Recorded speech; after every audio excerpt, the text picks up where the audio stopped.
Welcome back to Weekend Movie Bros, where I am Nice sync. Jacob, where I am Jacob, Thanks. and that that is There, idiot. wow, that was the first time you actually really pointed at the center line. Good job. That is idiot. And we are Weekend Movie Bros. If you have not seen us before, I actually get to say the fun intro. Zachary actually gets to explain who we are. I took that from him. Here he Yeah, is. you did. So, Weekend Ah, Movie Bros. What is it? What's it been? Where we are currently? Well, we are in our anniversary month. I don't know if you knew that or not, I did. because uh, the week Jedi Survivor comes out, it's also the week of our anniversary. Did you not know? I did. Which means it's also the almost 4 year anniversary of Avengers Endgame. How nuts is that? But Yeah, yeah, 4 years. Yeah. 2019, 2020, 2021, 2022. No, I'm sorry. It's the 5 year anniversary of Avengers Endgame. It 2019, might. 2021, 2022, 2023. So there's that. Okay. That's Either way. nuts. Any, I made myself feel old. But we have been gone. We took a hiatus when it came to the show. You mainly been seeing us working on movie commentaries, which have been a blast, by the way. Thank you to everybody who came over and watched Dragon Ball Evolution. We're sorry you sat there for as long as you did, but thanks anyway. But now we are here. We are back with the podcast, and I'm going to hand it back over to the guy who understands this stuff a lot better, the other half of this show. Jacob, how's the show going to work now? So the show is different. That's the first thing that I think we need to address. Before it was a weekly podcast, That or would be what? try to be a weekly podcast. Didn't really work out that way, and we went back, and then when we started talking about doing this again, because we weren't sure if we were going to come back to do this more, we had decided to do it in one sit down podcast. That could be broken up into multiple for you, so don't worry. There could be multiple. There might only be one month. Who knows? It really just depends on the stories. And we're going to come cover the month before. So this whole Mm-hmm. entire podcast, we're only talking about March things. If you don't care about March anymore, I understand that, but there's somebody out there who does. There's also stories in here you probably haven't heard of before, so please do stick around.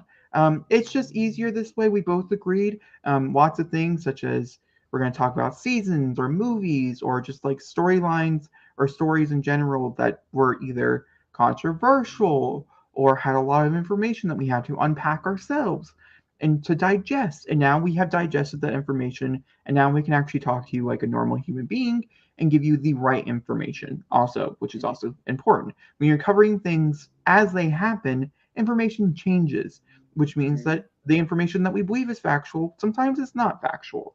Now, with a month in between, I'm hoping all the information I'm giving you is factual, because if not, someone's fucking up somewhere in the middle, and that's not our fault anymore. We're just the So, receptacles. We give you it. We don't get it. We give it. So, a few other things, because I think it's important for people who've been around for a long time. Approve or disapprove is officially back. The way approve or disapprove will work, we'll Oh, do the month. Well, we'll explain the actual game later, but we'll do the month ahead. So we'll talk about April instead, because we're covering March, and it'll be at the very end. So if this is a long ass podcast, normally they're long, and it's broken up into two, it'll be in the second podcast to go up during the month, not this one. We'll mention that again towards the end for anybody who's like really excited for that. But check out next month type of thing. I think that covers just about it. mhm. Any closing stuff? Once again, I also feel like we'll be in that second podcast, just because I feel like it'll feel natural to us. So Yeah, the outro might be a little weird for the first one, but then again, really just think of it as a part one to a part two coming soon. So we have lots sure. to talk about. Um, I did the intros. Zachary can pick the first story, and we can go from there. Um, let's work on. Lots of things. Yeah, we got lots of things. We got lots of things. We got lots of things, people. Um, let's talk about this one All right. first, because this was a topic that you and I talked about almost every week while the show was going on, and I, as the person outside of the fandom of this game and of this property, I came at it from a very different perspective, and I'd love to hear it from your perspective from the beginning to the end. Jacob, let's start with you. The Last of Us Season 1. So I think a few things, the big things to talk about when talking about The Last of Us. I think we need to understand what this game means to me before anybody in the comments or in the sections, because I'm sure this will be in the title, that we talked about The Last of Us, because it still is a pop culture phenomenon, Mm-hmm. even like a month after its finale. I don't think it's been exactly that long, but it's been a while since the finale aired on HBO. Last of Us, the first game, meant so much to me as a story. It's one of the first games I ever played where I was like, this is what games can do. It wasn't about the gun mechanics, it wasn't about the gameplay. Truly, for the first game, really was not about the gameplay. It was about the story between Joel and Ellie, and that was the part that meant the most. And I will have to say, because the beginning of season one, I was really not sure how I felt about it. I kept having conflicting feelings. I still haven't been able to go back and rewatch it. I've had a hard time going back and rewatching it, which is really weird for me. Almost with every TV show nowadays that I watch weekly, I go back and I binge watch before the finale just to make sure I cover everything. And also, as a storyteller myself, I want to make sure everything flows well. I don't want to Mm-hmm. recommend you guys a TV show that you guys are gonna go binge because you're probably watching it later and it's not going to work for you. So if you get to episode 5 and it's logs, you're going to turn it off. You're not going to get to the beautiful episode 9. You know what I mean? Mm-hmm. The Last of Us, I don't know if it does that or not. I'm sorry. There's vignettes in it, so I'm sure it's going to feel a little disjointed in certain places no matter what. That's the way they decided to tell the story because that was the way to tell the story. Joel and Ellie come across beautifully. I always enjoyed Pedro Pascal. I think I enjoyed Pedro Pascal from the very beginning. He was Joel from like minute one. I was like, yeah, that's Joel. And that's how I felt about almost everybody in the show. The only person I didn't feel that way was Tess. I am very much not in the favor of. I didn't like Tess in the TV show. They took a lot of her badassery away. I kept seeing a lot of reviews that Joel and Tess just seem like such kind people, and I think taking out a lot of the violence, which I can understand why they decided to do that, ended up really hurting that in the end. Because I also see a lot of people talking, this is full spoilers by the way, talking about how in the end, when Joel goes on his rampage, feels really out of character for him because you don't really see that inherent violence throughout. Whereas while you play the game, you're killing people left and right every Right. mission. The inherent violence by the end is not shocking. Mm-hmm. It's not disturbing. By the time you're done with it, you're desensitized to it to the point where you're like, yeah, I'm gonna kill that doctor. I don't need to kill that doctor, but I just shot the doctor in the head. That's where you're at. Because in reality, all you want is to get to her, and that's Mm-hmm. it. So overall, talking broad strokes here, because once again, I don't want to spend hours on The Last of Us, which I could. It Yeah, I was know you could. beautiful. It was everything I ever wanted by the end. I think by episode 5, I was completely sold. By episode 8, Ellie was Ellie. It really does suck for me that Ellie became Ellie so late in the season for me, Mm-hmm. just because I wish I could have enjoyed Bella throughout the entire time.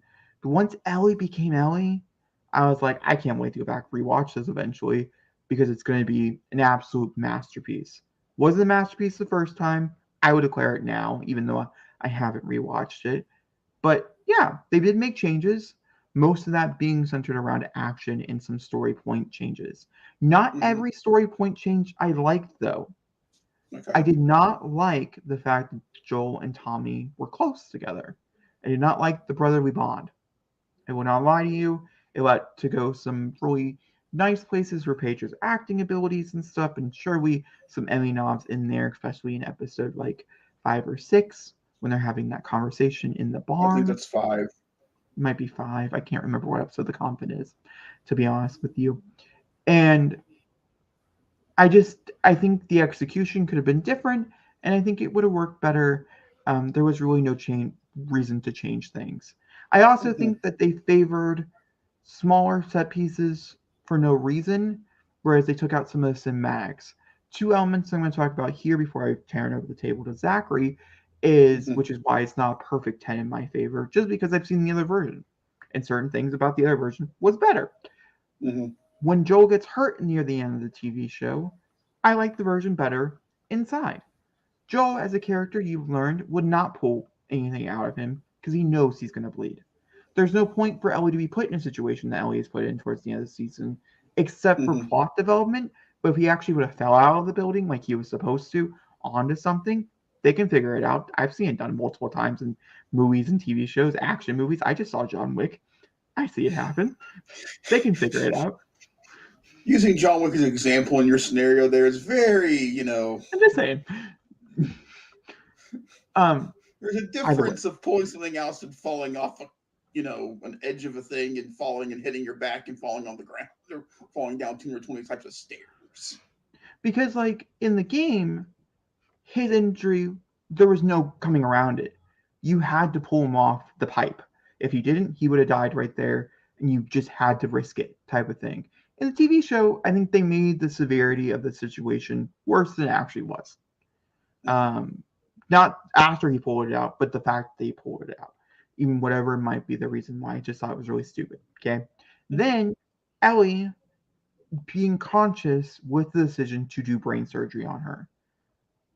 In the game, she drowns. She dies. She gets brought back to life. That's what happens. It's a very thought provoking, very action packed moment, but she is asleep. We never actually get to see her wake up. We just know that she survives much later on. We actually think she dies there in the video game.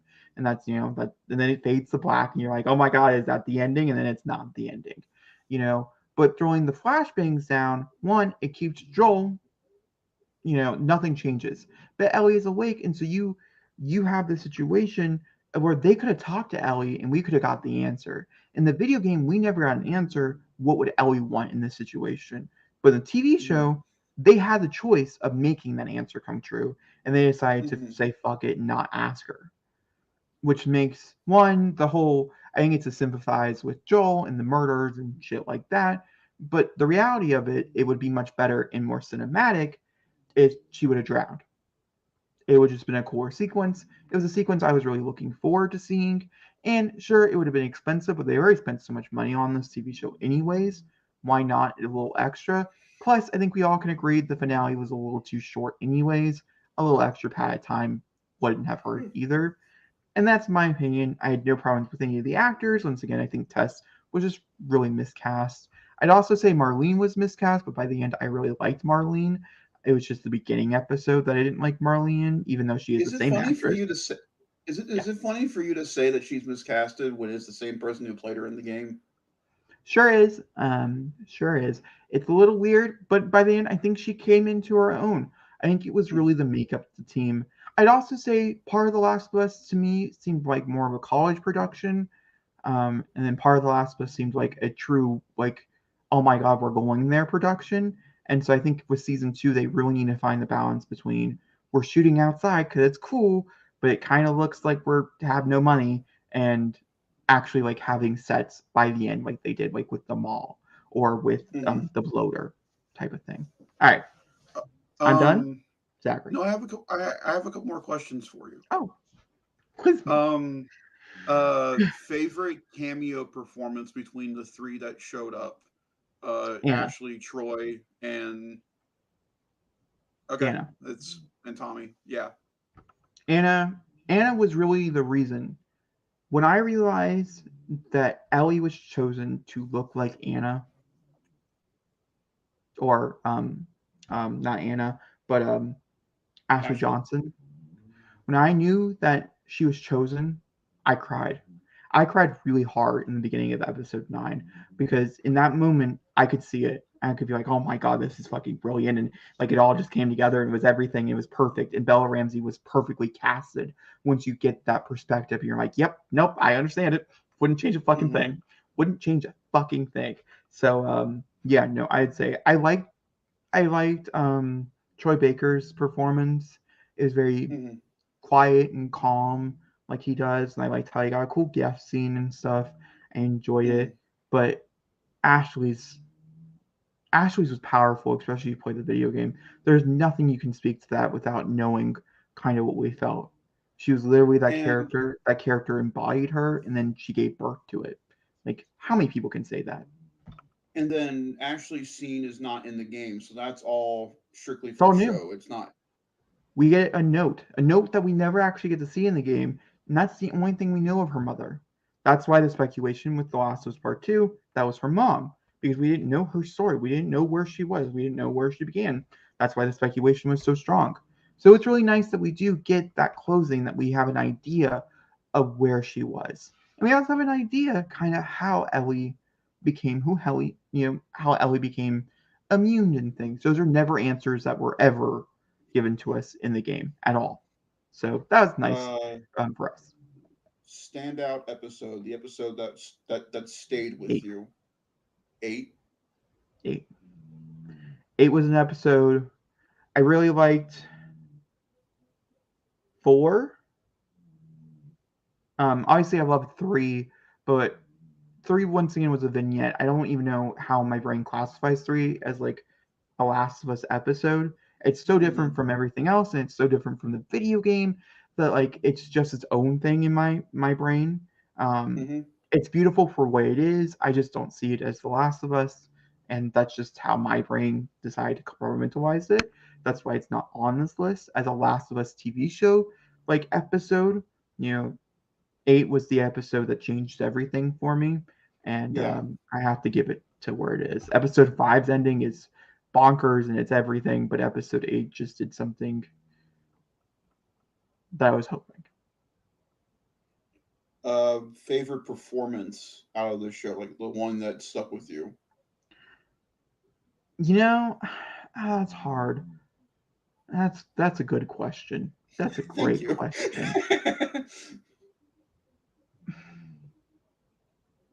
I'm And not it gonna. can be from and it can be from any episode. It can be from the vignettes if you want it to be too. Like it doesn't have to be strictly from the mainline story. Yeah, it's between two. Okay. Nick Offerman as Frank, Mm-hmm. and then Pedro Pascal As Joel. as Joel. I think now, especially as time goes on, Bella Ramsey. But if we're talking about in the time of watching it, Mm-hmm. those were the performances that stuck with me. Um, Troy had always done something special with Joel, and Pedro came in and said, "I'm not doing anything like that. I'm just going to do my own thing," which was the Mm-hmm. smartest choice that he could have made. And Yeah. the nuances that he brought to Joel were fucking spectacular and heartbreaking and beautiful and everything I ever wanted. And then Nick Offerman was by far one of the best casted people.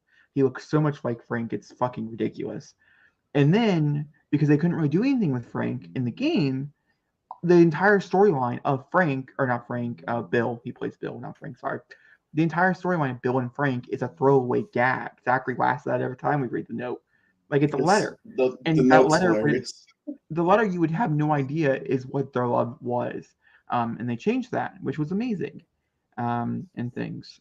And the way he portrayed it, the strawberry scene, the Is way he the decided to become strawberry scene is my favorite scene of television this year. It's just the purest thing you'll ever watch. the way he just became vulnerable. It was just he brought so much to that character that you just have to. I love Frank.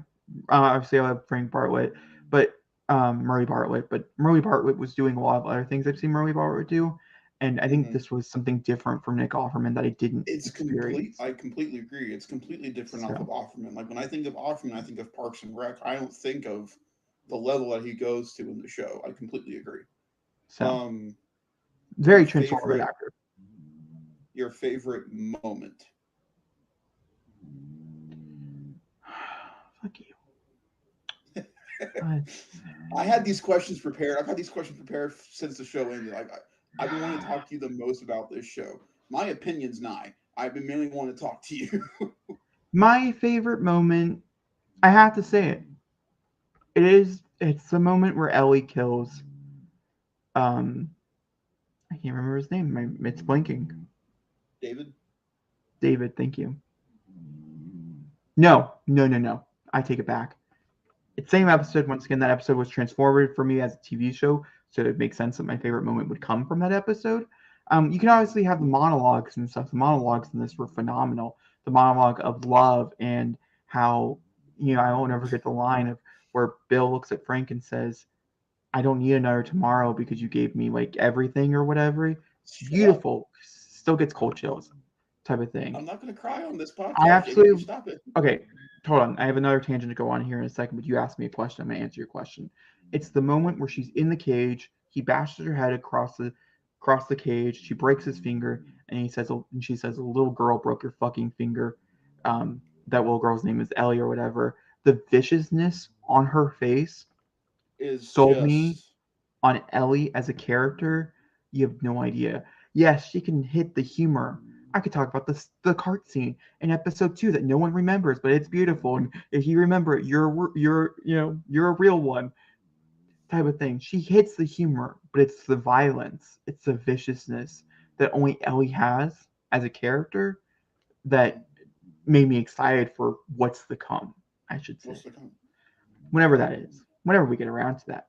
So my other tangent, speaking of death in relationships and love, I think it's very telling that there are 4 love stories in this TV show. 2 actual love stories, 1 platonic love story, and 1 fatherly and daughter. You could also say it's 2 fatherly love stories and 2 like romantic love stories. Weirdly enough, we have Bill and Frank who die in suicide. For obvious reasons, you can take what you want from that. You have Sam and Henry who also die, and someone would say suicide. Not directly, but essentially that's what we have here. Inadvertently. Thank you. Then you have the opposite sides. You have Ellie and um, I can Riley. see her name. Thank you. Riley, who die with love. They die fighting on. Even though Riley never got to see that version of Ellie, they still died. She still died fighting. She didn't give up. She didn't kill herself, which is a direct parallel to how Frank, even though it's the same amount of love, the same amount of passion, it's 2 different ways that you could choose to lose in this war. Then you have Ellie and Joel, who is corresponding with Henry and Sam. Joel did almost the exact same thing Henry did, just to other people, not himself. He doomed all of humanity, which is basically killing everybody right there, right then. I don't want to give too many spoilers or anything because there is more to that with the second and however more seasons that they go. They have talked about many times how part 2 is multiple seasons. It's not one season run, which makes sense. The game is like 40 hours long or something like that. And so I just really love the parallels. I love seeing how each ending is. I think that's what makes The Last of Us The Last of Us. I think that's the definition of the TV show and the nuances of that. So, yeah, it's just gorgeous. The more you talk about it, the more beautiful it gets, the better it is. It's by far one of the best things put to television. And it's by far one of the best video game adaptations of all time. It rechanged video game adaptations forever. And we'll talk about that again when we talk next month about Super Mario Brothers, because Super Mario Brothers did the same exact thing The Last of Us did. They brought in the creator. And as you can tell by box office and or numbers on streaming sites, it worked. It really clearly worked. It just shows that when you as a filmmaker divulge from the source material, absolutely make it your own, but it's always safer to have the people who are behind that project with you. That way, they can give their blessing on what you're changing, but also say, hey, there are certain aspects that we should keep the same, but it'll still throw line with what you want to do. And so I hope moving forward, more adaptations based on games use that, that's unmined material. Like you're using the people who worked on the project. I would say if you're not using the original creator in some capacity, I bet you anything is going to fail. We don't want exact You better be part of God of War, man. You better be part of God of War. We don't want exact replicas.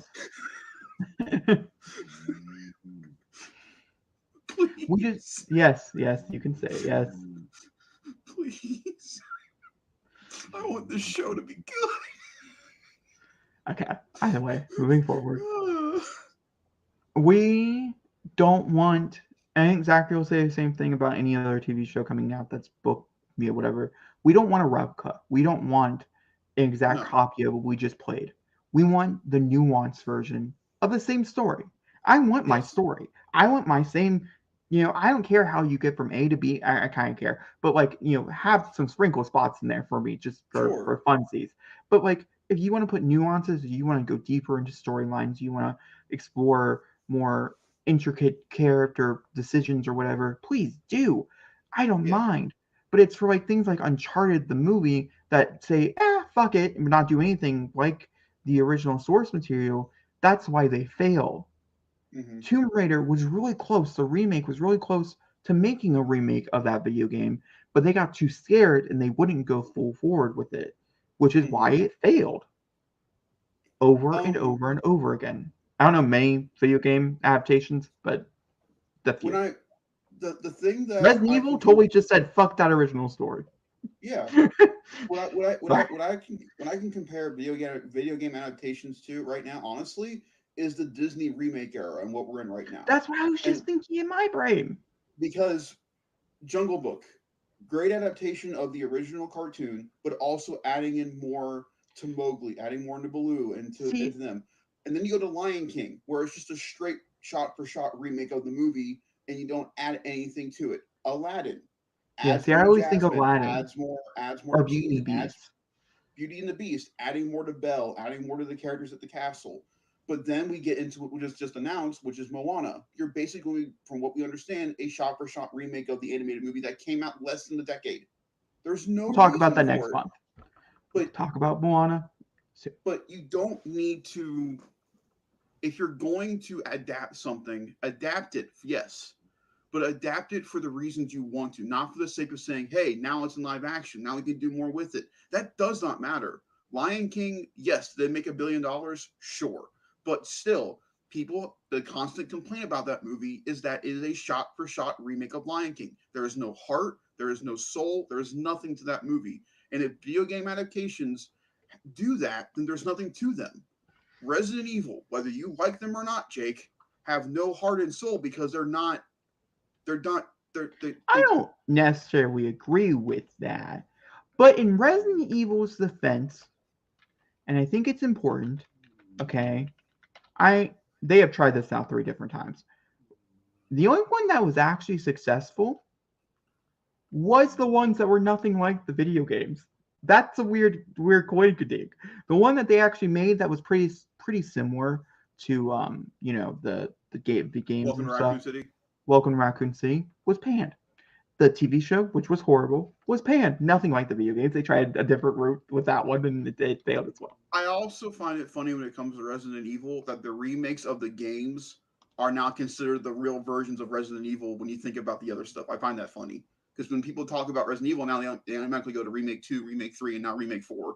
That's like where they go. But besides my point, when you That's just a very these interesting one. Or Mortal Kombat. I mean, Mortal Kombat Mortal doesn't Kombat have is the a video game adaptation that aggravates me, this newest one, because you had everything, the rating, the blood, the gore, you had the characters, but you had to go and make a new guy. I'm all fine with the new guy. That's not my issue. Just if you're going to commit to a new story, then make it a new story. Don't add him into the over existing story that's currently going on. Make him especially when you fit. don't do it right. Yes, he stood out like a sore thumb. And it took away from everything, and it didn't work. When I think of my live action adaptations, I go to Transformers. Michael Bay took everything that he liked about Transformers and put it in this colossal mess. And then you get to Travis Knight. He worked with Hasbro. He worked with the creators of the show, and it showed the thought and care. And now people are excited for Rise of the Beasts. And another interesting thing, which once again we'll talk about more next month as well, not trying to jump into those things, but he does make a great point here, and we're talking about video games overall, or Hasbro or whatever it might be. Barbie is coming out, and Barbie is doing something very interesting of where they decide to focus on the doll lines and doing things under those lines, which is it's a good way to adapt it. But they decided to say fuck it to every other adaptation that Barbie's ever had and do something on their own, but keeping it true to Barbie by showing Barbie. I mean, it's Barbie Land, Barbie, it's true Barbie. You know what I mean? Her Yeah, feet. the feet. They made Barbie, but they didn't make Barbie. But I think because Barbie's always been that kids movie that you just put on like during like a babysitting type of thing. Yeah. I think that's really rude because Barbie, especially new Barbie, it's much better than that. But like It's so, whatever. I can personally say from watching it with my brother, and my little sister, the new Barbie stuff is really, really fascinating. I love what they're doing with the brand now. I think it's really cool. But I think that's a way they can change it up without adding nuances to it. Without I don't know. We've been on this for 30 minutes. We're gonna move forward. Zachary, if you had to give The Last of Us season 1 a rating, what would you rate it? I would give it a 9. I loved, loved, loved this show. It is methodical. It's haunting. It hurts. It makes you laugh. It makes you cry. And my favorite episode of television is in this show. And so I cannot wait. I cannot wait for Max, I mean HBO, to put out another season of this show. I genuinely It's gonna cannot wait. be. See, my thing is, everybody's like, "Oh, it's just gonna get brighter from here." No, No, it's not. sweetie. But I do hope that they do it in timeline order in a way. I hope they change the structure of season 2 and 3 and however more to be different from what we have, Mm-hmm. um, But type I of think thing. with this Just because I think also, it'll make more sense for a viewer than having but I think this flashbacks. also just shows never doubt HBO. Never. Just never doubt, never doubt. Even if you I've have never seen issues an with the HBO show I show, didn't like. they commit 110% every single time. My favorite show last year was House of the Dragon, HBO. It's just you can never doubt the quality of content. Whether you think it's good content, that's completely up to you. But the quality of the content you're watching is always 110%. They do not. They want to make sure you're watching the best content you can get. All right. I wish some other streaming services would do the same, but they don't. I'm throwing shade, and I don't care. It's not wrong shade. But again, sometimes they do it right. They do. I think with other streaming service, I think some of the originals are better than the non-originals. I agree. Like sometimes you just don't need to adapt it. No, That's all I'm saying. That's all I'm saying. I get where you're Sometimes, going. I yeah, got you. I think we all get it. Anime guys just doesn't need to happen. That's it. No. Okay, moving on. So I want to talk about aliens. So this is a story. Yeah, this is Uh-huh. why I want to talk about this story. Um, Made leeway in January of earlier this year, and finally got casting announcements in March for the entire Okay. cast of the TV show. So I'm going to tell you what the TV show is about, who's creating it, type of thing, what it's going to be on, and then we'll talk about the actual cast, and I'll just run through the names so you have like an idea I who's going have to a star. quick question. For Does this sure, have anything? Does this have any involvement with Neil Blomkamp's film he's currently working on, or is it separate? it is completely separate. Okay, I was just curious. So Noah Hawley, do you know who that is? Oh God, Argo? No, no, no, not Argo. Fargo. Fargo. Is creating it for FX, which will premiere on Hulu.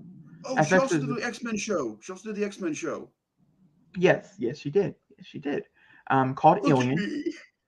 Yeah, I'm very proud of you. I thought you weren't going to know who they were at all, but I'm happy that you did. Um, they are creating a TV show just called Alien. Okay. Um, it was announced in 2020. I think it was announced. This is God, everything was their announced in 2020. that's true, but it's finally making like they're finally going to get Headway. ready to start filming it. This it's like May or April or something like that, or I mean May or June, somewhere in there. They're going to start filming it. So it's currently in production on the 5th season of Fargo, but he is actively pre-production on Alien. He's written scripts, which is great. I think he's meeting with his production designer in Austin this weekend, gearing up for production this year after completing the 5th season of Fargo, which has been done. Like I said, this was back in January, so it's already done, so they can move on. This takes place before Ripley. So it's the first story that takes place in the Alien franchise on Earth. It is. Ooh. So it takes place on our planet right near the end of the century we're in.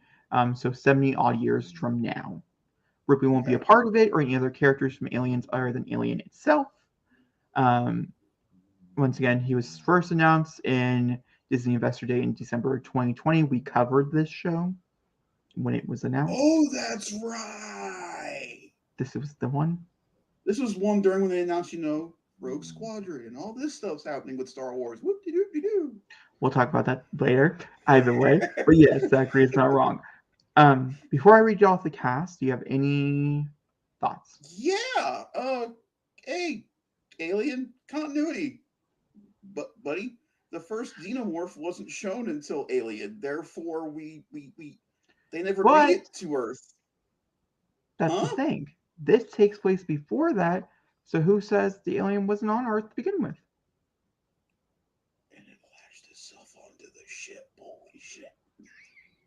So my mind just exploded. The series stars are going to be Juno Temple, John Hamm, Joe Keery, Lamore Morris, and Richa. Sorry, I'm tired. I cannot pronounce these names. Morjani, David Razayo, Zane Sproul, Jessica Pauly, Dave Foley, and Nick Gomez, and many more, obviously. But those are the main cast members. The top three, Juno Temple, John Hamm, and Joe Keery, will be your main people. So Joe Keery is from Stranger Things, right? Yes. John Hamm, I know who John Hamm is. Juno Temple. She's been on a lot of stuff. Most notably, she is currently starring in Ted Lasso. That's what she is most known for at the moment. But she was in Horns with for Daniel Radcliffe. She was in what a movie. She was in a lot. She's been in a lot of these like weird ass movies type of things. It's kind of like her. She'll feel great in Alien then. Yeah, I find John Hamm to be a really interesting the weird one. Yeah. Jessica Pauly also sounds familiar, as if I should know who that is, but I couldn't tell you who they were off of my brain search. That's where I searched. I'm really excited for Keery. I'm really excited for him. But this does mean Joe Keery is moving on to other things, as because Alien is not a limited series, it is an ongoing series, which means it can get renewed freely. So that's pretty cool. If it's really good and we really want more, guess what? We will get more. All right. Anything about that? I just thought it would be something exciting for you. Also, because it is going to be on FX. Do you know what was also on Hulu? Prey. Just saying, keep it in there. This is why I'm excited. This is exactly why I'm excited. They nailed Predator. They nailed it. Prey is one of my favorite monster movies ever. I love that movie to death. I watch it constantly. And so it's really cool to see that they now have the origin of Alien going onto this onto Hulu, which means maybe we'll get a proper AVP down the road. Maybe that'll actually have decent character development and not a bunch of just monsters killing each other left and right. That would have been a good one to pick for this month. I don't know if I could handle it, but AVP 2. Requiem? Yeah. What a time. No, I already made a thumbnail. You're moving on. You picked your torture. That's right. I forgot. Go watch the commentary where my nose bleeds. You'll find out what happens. All right, Zachary, your turn. Good, nothing's off limits. So pick which one. Let's go with this one. This one's short and sweet and to the point. So there is not a lot we know about. Yeah, I'm gonna Google it just to see if there's anything else. But we know that the director of all three animated films is directing live action version of this. We know they are starting production, I believe, next year for the movie. And that is all we know of right now. We know a release date. That's all. Those are the three things I know. So basically, that's exactly what I have for you. Hollywood Reporter had mentioned are taking Skies once again, this time live action, which makes complete sense. Taking a massive swing, Universal Pictures has put in motion How to Train Your Dragon live action movie with Dean DeBlois, who is Zachary, who was just talking about. He is back in the saddle as a writer, director, and producer. The future project already steeps in development process. Universal will update the feature for a March 14th, 2025 release, which was the release of Cocaine Bear this year. So it gives you an idea of what they're kind of aiming for.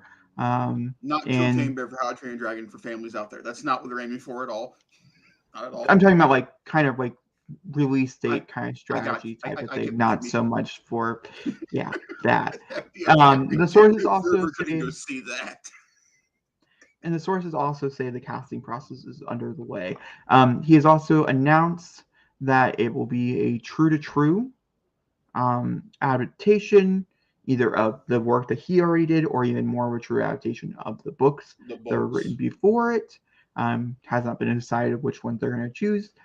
I Obviously, hope they go with the latter half. I hope they go with the book side because they've already done the animated stuff. Do not do what we just books are talked not about. good. It's part of the I reason know why they they aren't, decided not. but that gives him a chance to elevate the material that he's Well, given. he has said that he is going to add new twists and turns to make it different, so you're not watching the same thing. But ultimately, I think he'll probably go with the one that he's more, familiar with, the one that sells. It does sell. It sells so well that it It's has 40,000 fucking spin-offs. I've seen them all.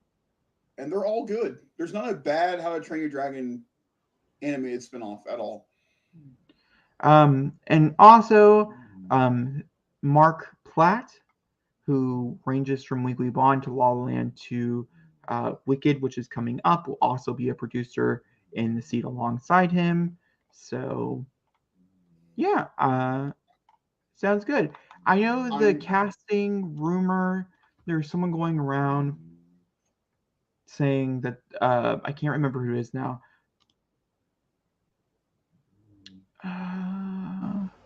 Yeah, I can't.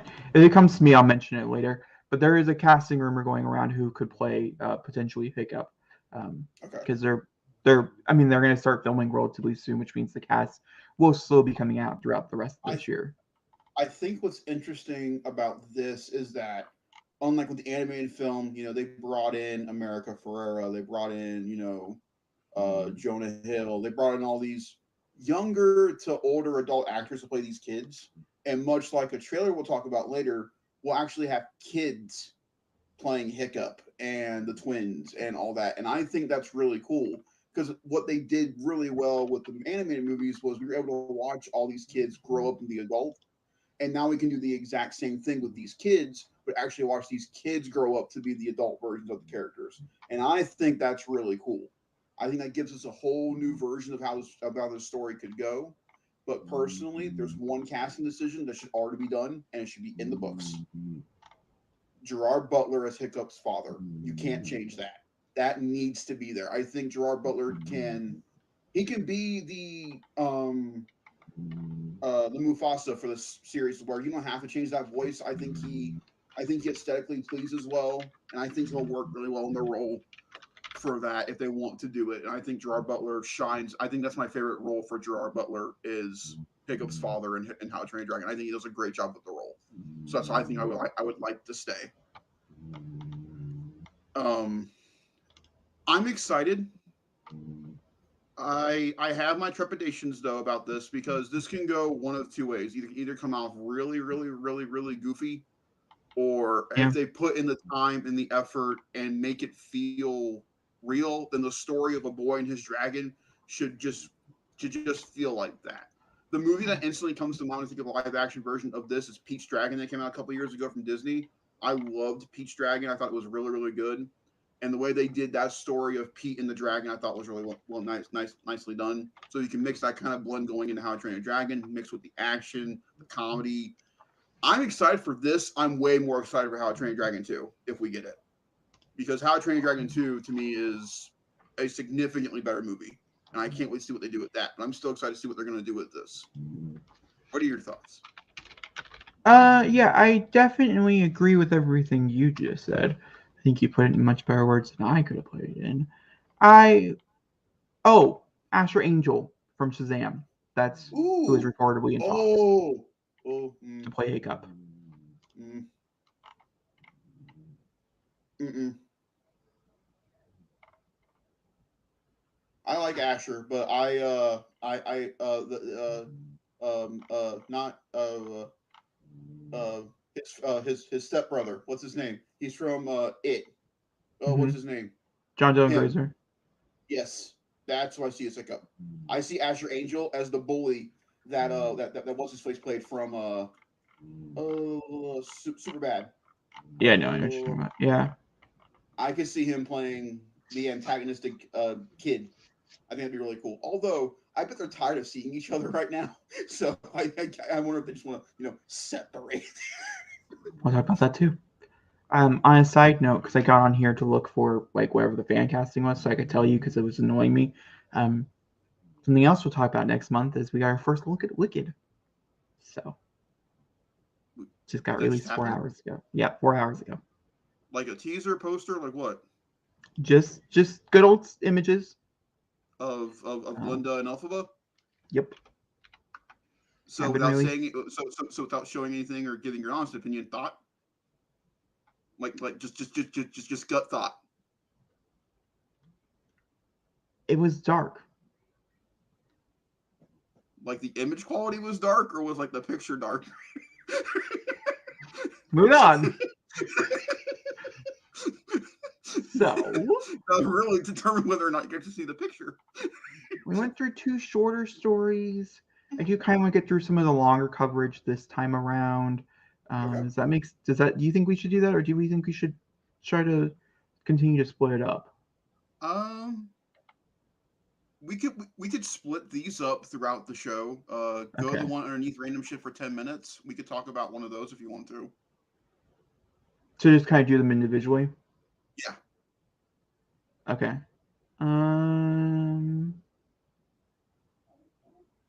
Sure. Okay. Just know what? As I set this up, we're going to talk about this. This is a pretty much more shorter kind of story because it doesn't really tie into the bigger stories just because they didn't really make any changes. It kind of ties into the one thing, but ultimately it's its own thing, and I'll make the stuff. So let's go ahead and start talking about that. Okay. No longer going straight to streaming. So if you guys remember back in 2020, the majority of films coming out were either going straight to their streaming services, or you could buy them outright on Amazon. Trolls World Tour really started that cause going on at the beginning of the pandemic, and then Disney came in and did the stupid decision of their Disney Plus premium thing where you could buy the film and watch it and yada yada yada, and that didn't work. That caused a lot of issues for Disney. Scarlett Johansson, good job, happy for you. Mulan, sorry for your loss. Then are we though? That was a pretty bad movie. It was either way. But the music in that movie is great. I listen to Christina Aguilera songs, both of her songs in that movie, a lot of the time. They're really good. But now, whenever you see it, films are either going. If they don't do well at the box office, you see them pretty quickly on streaming now. However, they thrive in the box office. You don't see them as often go straight to streaming. So, Shazam. Essentially, Shazam's a weird one. We'll talk about Shazam. We'll talk about Shazam's even more coming up. That's a longer story that we will cover. We won't cover the whole thing, but we will cover it in pieces for sure. I don't have all the information. That's a lot of news articles. Either way, with this, the more thing I want to talk about, because I think it's really interesting, outside of Universal, which has always had the 17-day window, especially since the pandemic, and they ain't leaving that anytime soon. I'm sure Renfield will pop up very soon on streaming. I'm going to say within 3 weeks from now, you can watch Renfield in your home on a Tuesday for $20. Buy it for $25. I bet you anything, it did horrible. We'll talk about that next month, but either way, Renfield, I'm sure we'll have it. They did the same thing with Megan. Megan did pretty well. They did the same thing with Puss in Boots. Puss in Boots has done quite well. And it's not about the box office, it seems. It just seems about the longevity. Because what they're learning, especially Universal, which is why other studios are looking at this method as well, and methods similar to this, that even though it's still in theaters, if you give them the choice of either or, there's still a chance your movie could make money.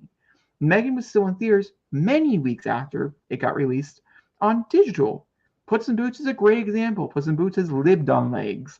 It has died on legs. It did its whole business on legs. $400 and something million.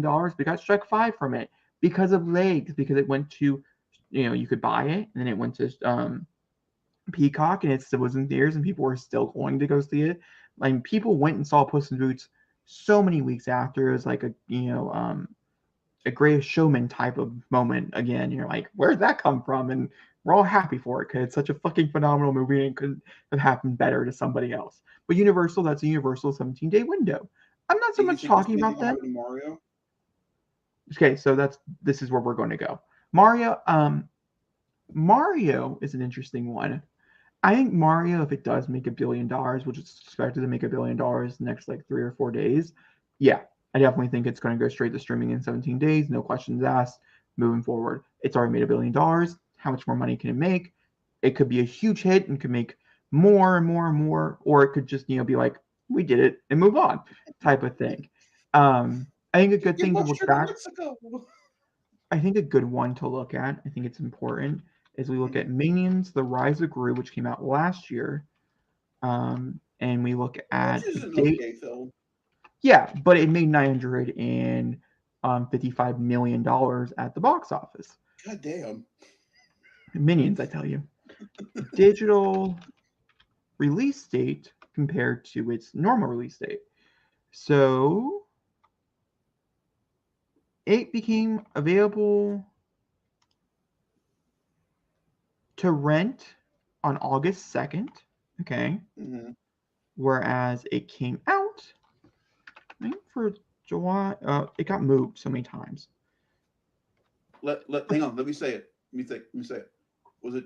What the month was July, and it came out the 3rd. The first, you got really close. I'll give it to you. Damn. It took about a month.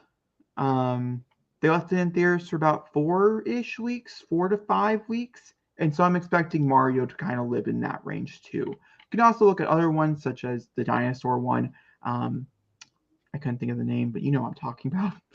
The dinosaur one. Jurassic World. Oh, Dominion. That went to streaming and still did very well past streaming type of thing. It made $1 billion. It made $1 billion. That made $1 billion very much after it came out. Like people Man. were trying for that one. Man, a I movie about dinosaurs without dinosaurs made $1 billion. Okay, Good moving job. forward. So I'm more talking about Disney. I'm more talking about HBO Max. Disney and HBO Max made a precedent that once their movies are out of theaters, they're going straight to their streaming service no matter what. They're trying to keep you could subscribe. They're trying to keep you enthralled. Well, they decided to fucking ditch that plan. First, it was Disney. Disney first ditched it when it came. No, I take that back. HBO was the first one that ditched it with Black Adam. Black Adam did not do well in theaters, if you remember correctly. We'll talk about it. And it went straight to I've digital seen the because movie. It didn't need to do that much at the box office. they were going to try to milk it like a cow, and it died very slow after that. Milk did not run very long.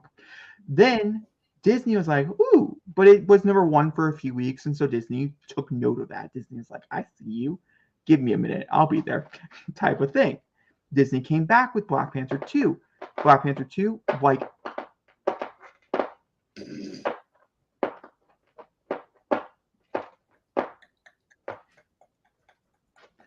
Black Panther 2, like every other Marvel release, was supposed to release on Disney Plus day and date, and it did not. It went straight to streaming and then got a later release of a Disney Plus release date. Avatar 2 still does not have a Disney Plus release date. That's where we're at with that. Who knows when that's going to pop up on there? No one knows. I'm going to be honest with you. You can But buy it though. it's doing baffle business for them. It's still number one in the iTunes chart. Baffle fucking business. Okay, Dude, and then we have how much money has Avatar made? How much money? too much. And then All the money, Jacob. It made all the money. that's honestly true. Then we have Shazam 2, which was only in theaters for 30-ish days or so before it got That's being sent to generous. digital on a Tuesday. It didn't even get a Friday release. It got a Tuesday release. They were scared, and they were scared for a reason. For the week of its release, it dropped to number 5 on iTunes. Avatar beat it. Yep. So I think this Never is smarter. doubt Jimmy C. I think I really like this strategy in a way because it's more relevant to like it was before the pandemic. The release window is still shorter. You're probably going to run in theaters for about 45 days if your movie does well, 30 if it Mhm. doesn't, really bad, 17 if you're on Universal. That's like below the average though. Like most movies won't run for 17 unless you're outside. Universal is that one studio deal. Everything else is about 30 to 45 days. But I think putting it onto streaming, my only issue with this, Mhm. and I'm curious to see what your opinion is about this as well. If it has a full 45-day window, which is your average window now that we're Yeah. out of the pandemic, we're making money again, and life is about back to normal for the box office as life will ever be. We're making $1 billion, $2 billion pictures. It can happen. We're back. That's Mhm. solidified. Do you still think the movie should be releasing at $20? Yes, Okay, I agree with because that, but I was curious what your statement was with that because technically you are we're still out of the seeing it. now that we're out of.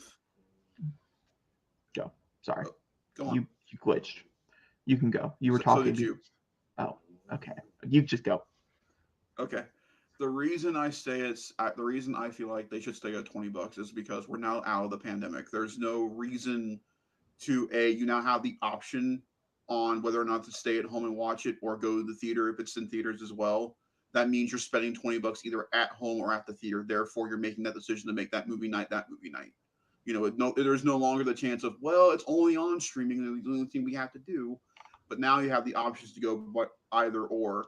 And I know people are going to bring up, well, what about Top Gun Maverick last year? Top Gun Maverick was a whole anomaly. That was a once in a blip moment that I don't think won't happen again for a while. Top Gun Maverick, you don't release, unless it's an Oscar play, a movie again in theaters in a different month after it's already been on a streaming service for 2 months for fun. And Paramount was like, here's a weird release date that does have zero movies on it. Let's put a movie that we already released twice on this release date. That doesn't happen. Top Gun Maverick was a phenomenon. It was a blaze that would not bury itself, and just what it was. Tom Cruise We're all happy hopes, for it. wishes that he happens again. He probably And I won't. think I think Mission Impossible has a honest chance of doing it. Mission Impossible's never beat 800. I mean, I honestly think that will change now I feel because like of the Mission success. Impossible number 9 could maybe do it. I don't know if Mission Impossible number 8 can do it. Mission Impossible number Again, 8 has depends to on the end movie on a quality Infinity War level cliffhanger level. to where you're anticipating it and that's the only movie you're looking forward to the next year. I think that's how you build that momentum back up again. Top Gun Maverick had 20 years. You know, That's fair. But think about that. I what I find interesting is that Universal is still sticking to the 17-day window. I really There you find that go. interesting. Now that we're out, I can say it. I think we're now out of the worst part of the pandemic now, and so I'm genuinely shocked that Universal's sticking with it because they are now putting out movies that have a very good chance. Mario Brothers make hitting that billion. Fast X, depending on quality of film, could hit the $1 billion mark. And It's possibly. they are, those are two substantial franchises now for them. Yeah, but like I think if we look backwards, I mean, even if we look backwards to F9, F9 was still in theaters for about 30 or so days before it went to streaming as well. It didn't have a 17-day window. So the way Universal has their 17-day window is that not every movie has it. It's the way it works. But, It's only but I certain think movies. I think I And think that's dumb though. here's the thing. They sign a great deal and it's making them a lot of No, I money. Like completely agree with a you on that. lot. They are Universal is definitely on the money making side of this business for sure. And they But do when have it a streaming service, but it's not a very popular streaming service at no, that. And so it's not like they're just like wanting to give it to somewhere else. This is the although way. Peacock now has something over HBO Max. They have a better name than HBO Max now. You I know, don't we kudos to that really Peacock, everybody. Give them a round of applause. Give them a round of applause for Peacock, everybody. They got a better name. but I do have to say I do find it kind of annoying in certain situations. Yeah. Whereas like there's a poster behind me. I'm gonna point to it. I think we all can agree which one it is. It's the purple one. Yeah, that one right Magic Mike. there. Magic Mike: The Last Dance, I think should have went directly to HBO Max. I think it's fine. You give it a small window of a theatrical release, maybe like 10 to 11 days. You didn't really promote it. HBO, Warner Brothers doesn't have the money to promote it, so they didn't promote it. But then you put it on the streaming service where it will thrive, where it will find an audience. You putting it on a platform, you have to buy it for $20. Like I can promise this much: anybody who wants to watch that is not buying it for $20, buying it for 25, renting it for 20. It's not happening. It didn't happen. It never charted. It didn't do well because they never gave it a chance to try to do well. And there's been other movies like that have come out where I'm just like for instance, AMC exclusives. This is something else that's been pissing me off that theaters change or that people are doing. AMC exclusives are dumb. Why does that exist?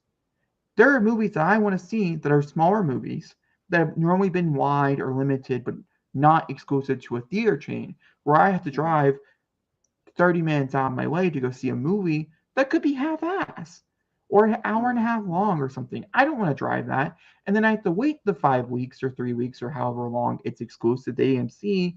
It doesn't go anywhere else. And then it goes put on streaming for $20. If it's an exclusive to a theater, it should not be worth $20. It's a $6.99 rental. I'll pay $9.99 at most if I really desperately want to see it. But this $20 thing is ridiculous, Well, in my opinion, when it comes to that situation. That's the brilliance of Adam Aaron, who runs AMC and who's continuously tanking his company into the ground and is still trying to take all the credit for it. It boggles my mind that man still runs that company after all the shit he pulled throughout the pandemic up to where we are currently, and that AMC is still continuing to do the bullshit of all the cinemas, and most of them, I hope, don't follow it. They are following in some suits, but not all. I wanted to mention this. Really don't. Oh, you go. You might be mentioning what I might be thinking. It's aggravating, that the whole ticket thing that was happening a couple months back with AMC, and then charging more for the bigger releases, like around when the Batman was coming out last year. And so, I'm AMC counts himself as the premium theater screen to go see movies on, and that's not the case. I consider my local theater showplace a premium screen for their IMAX. You have Cinemark XD. AMC Dolby's great, but it's the same thing. Nothing changes. It's the same theater with reclining seats. Yeah, no, I don't know. I feel like the experience is always the same. And I think that has to be a lot to say towards the actual screens that we have in Midwest, the Midwestern USA, because we don't have a proper IMAX screen. We have a IMAX screen, but it's not like a proper one where it actually like a lot of theaters that Zachary's talking about in his theater. Sometimes I think their screens are better than the actual IMAX screen that he has. Like I would prefer to go see a movie in a normal theater in his his thing over an IMAX screen. We went and saw John Wick 4 in the theater we saw Detective Pikachu in, and phenomenal. You can agree that theater, those screens, Resident Evil, Raccoon City, we saw it at my theater, and the screen was nuts. It's fucking gigantic. It's much bigger than any of the theaters around me, and the seats still recline. They don't heat. They don't have a tray. Little things, but they still recline. Don't they recline? Do they recline? They recline. They have the heat. Okay, I thought so. I thought your main ones, IMAX still don't, which makes sense because I have the theater set up or whatever. But either way, still sucks. I don't know, and I don't mind. Now I'm not someone who has to pay extra, so I take this as well as you can say I'm full of bullshit. I don't care, but I think because of how bad theater chains are becoming, we're coming back since pandemic is practically over. Like Zachary had said, the threat is practically over. People are not so scared anymore. Is what I mean by that. People are more willing to go see a movie on a Tuesday for a random time and pull out their phone or talk during the whole thing than they were 6 months ago. And I'm not gonna lie, I kind of liked it better 6 months ago because I didn't have to worry about that. I saw 2 movies the other day. Both movies, I had someone pull out their phone while watching said movie. It's super fucking annoying. Or this couple was talking the entire way through. They were whispering, but they're sitting 4 seats down from me. So still AMC talking. Making the price more, it makes it more like an incentive, being like, oh, I don't want to pay $18 to go see this movie, or whatever, or the middle seats. trying to get those seats or whatever.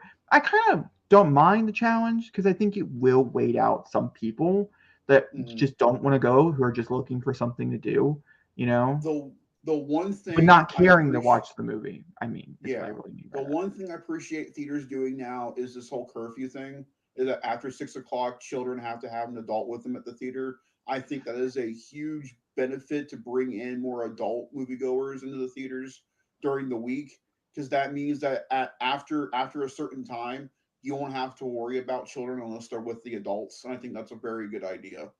I also strongly believe. Now, this is a little bit of a tangent, and we're going to talk a little bit of it as we go through some movies that we're going to be talking. We're going to be reviewing this month. We have 4 this month. Hopefully, we have a few more next month. I have a Netflix one that I'm going to talk about at the very end when we're talking about what we've been watching and stuff that I highly recommend, similar to another movie we're going to be talking about today. But other than that, whatever. Um, I've seen a lot of horror films this year, way more than I would normally see by the time this year comes out. Like by And the I know what you're time bringing up. I really think I'm a horror fan. I've been a horror fan since I was 8. So I understand a kid is really excited to go see this movie. And if they truly can enjoy the product that you're seeing, sure. I had a little kid running in through Scream 6 in one of my showings. I can't remember which one, to be honest with you, who was so excited to watch the movie, who wasn't scared, who was there for the time. And you know what? I respect that. That's But cool. I also had people running through, like when we went and saw Cocaine Bear, who you could totally tell, no, that kid's not supposed to be here. That kid did not want to be Yeah. here. That kid had no desire to be here. And yet you just still decide to bring your kid to it. I think for movies that are extremely violent, extremely sex heavy, I don't want another X situation. I'll forever tell that story. I never want to lock eyes with a 7-year-old while I'm watching a sex scene. Never in my life. Never want to do it. And I did it. I think if the movie is extremely violent, very sexual, nudity, whatever it might be, even though some people's values are different, I think we should start carding. I think we should start being like, hey, there's a restriction on this movie for a reason. I shouldn't walk Mhm. into it, a heavy R-rated movie, and be like, Evil Dead. yeah, when we go see Evil Dead Rises this weekend, I really hope I don't walk into that movie theater being like, You what the and me both. once again, Scream 6 is extremely violent. But then again, I saw Megan, and Megan, there were so many kids, but it was PG-13. You can't say Teen. anything about that. And that's fine. I also thought a lot of kids took out like a lot of good messages from that movie. So like I think there is some, but here, we're gonna move on. We're gonna talk about Cocaine Bear. I figured that we could go in the order that we saw the movies in, Good you know. transition. I think Cocaine Bear is an excellent one. We're going to talk about the movie, but I'm going to talk about the scene real fast. I would also like to mention Cocaine Bear is available to watch on Peacock, but it's been available to rent for some time now. Scream 6 is available next Tuesday, so by the time this podcast is out, you guys will be able to see it. Dungeons and Dragons and John Wick 4 we'll talk about if we're going to talk spoilers or if we're going to cut it in half type of thing. We'll Yeah. figure that out. But Cocaine Bear and Scream 6, as we talk through them as the podcast continues onward, they are going to be Also, complete. D&D will strictly be Jacob. I have not seen Yeah. D&D yet. We're only covering theater releases. I think that's Hmm. important to note. I'm sure we've seen other things at home, but only movies that were actually in theaters in the month that we're talking about are the direct reviews. I have a question Sure. regarding this. Do like the Disney ones that we were talking like Peter Pan and Wendy and Lilo and Stitch, would those count in this review segment? Because technically, or No. no? So I decided, so those, if we want to, once again, we talk about in the shit that we're going to like 10 minutes or whatever, but also we could talk about it we can spend longer on what we've been watching. If you want to review it Okay. there, you can review it there type of thing. Or if we want to dedicate a whole story, like I say, we both watch Peter and Wendy and we both really want to talk about it, we can review it there type of thing. Okay. I think it's I more was just important, curious. to segment the reviews, our theatrical reviews. Yeah, Or we could be sitting here for hours, you know what I mean? that's very true. So, Cocaine Bear, I'm going to talk about a scene. This is an important scene that has very zero to zero repercussions throughout the entire movie. Kids do cocaine. Kids actually do cocaine in this movie. They eat cocaine, they snort cocaine. This is a thing. I knew going into it, but I was still shocking seeing, and everybody I saw it with was all shocked. I laughed so Mm-hmm. hard during this movie because it was mostly shocking. I was mostly like not sure what the process, so I just started laughing. That's really is what happened. I They were hysterically laughed. also, I need to point this out, snorting powdered sugar, not actual cocaine, but Obviously. still they were. But in the film's context, it showed children taking the product and eating and or consuming it. So my point being here, you bring your child to see this. They're making fun of cocaine the entire movie. People do die about it, but like it's not really that serious of a movie. I think we all can agree. It's a very silly No. concept at that. Seeing a bear snort cocaine, I think that's basically the line you can set yourself here. I think you have a very good idea of the movie you're walking into, and your 7-year-old is not going to have that same idea walking out. That 7-year-old is going to be like, oh my God, that kid did cocaine. Can I do cocaine? And I know that because I was that 7-year-old who was like, that kid did cocaine. Can I do cocaine? It happens. It's real. I didn't have cocaine. I didn't do cocaine. But if I did have cocaine, who said I wouldn't do it? You know, that's it. That's my thing. I think Zachary personally enjoyed this movie more than I did, so I'm gonna let him take over Cocaine Bear. Oh my God, this movie was a breath of fresh air. Well, a breath of fresh cocaine. This movie was ah. I almost got him with the spit take. Almost. So close. Um, this movie, I do not care one bit about the story of this film. One bit. It's the the moment to moment scenes in this movie that I will truly remember for the rest of the year. The ambulance scene alone, I will remember for the rest of the year. It is beautifully done. This is Elizabeth Banks' best movie she's done, bar none. I think she's a great director, and I think she directs beautifully in this movie. I think some of the cinematography in this movie is really, really nice. But the bear as a character is just someone you root for. Like you want him to succeed. I'm sorry, you want her to succeed. Like you want to see her thrive. You want to see her get her white money. You want to see her have her kids, and you want to see them have a great time. Kill Ray Liotta, and you do, and it's fun. I wish Ray Liotta's death was a little bit more harsher, but that's just me. Rest in peace, Ray Kind of Liotta. You sad. were fantastic in the movie. um, I do like how but you had to add that because he actually, is sadly dead. yeah, this is my favorite Alden Ehrenreich performance. I think he's hilarious in this movie. This is also my favorite Oshar Jackson movie. I am still liking him more than his father. I think he is hilarious. The whole bathroom scene where they do the slow mo fight, hilarious. But my standout of this movie is the little blonde kid. He has some of the best quotable lines in this movie I've ever heard. Have you ever done cocaine? Yeah, I've done cocaine. I've done it in front of all my friends. I do a pretty good job at it. Thank you. What if someone did That cocaine? How would I feel? I don't know. I, How would they feel? I didn't do cocaine. I was just asking. I don't know if anybody has seen Sweet Tooth, the Uh, Samuel the boy from Sweet Tooth. he kills it, man. He is so fucking funny in this movie. Every time he comes on screen, he's just perfection. Him and the cop. I know who she is from Justified because she's a mean bitch on Justified, but she's hilarious in this movie. Yeah, this is the most unique I've ever seen her before. She is hilarious. This whole movie's funny. Like there's just, but the moment you never forget watching this film is watching a bear snort cocaine off a dismembered arm. Like you don't ever forget that. Like that's just a moment you'll see and you'll go, "Yep, that's a moment of movie history." And they nailed it. I thought the bear looked fantastic in certain scenes. I thought the bear looked absolutely fantastic. Um, Perfect amount of gore, not over gory.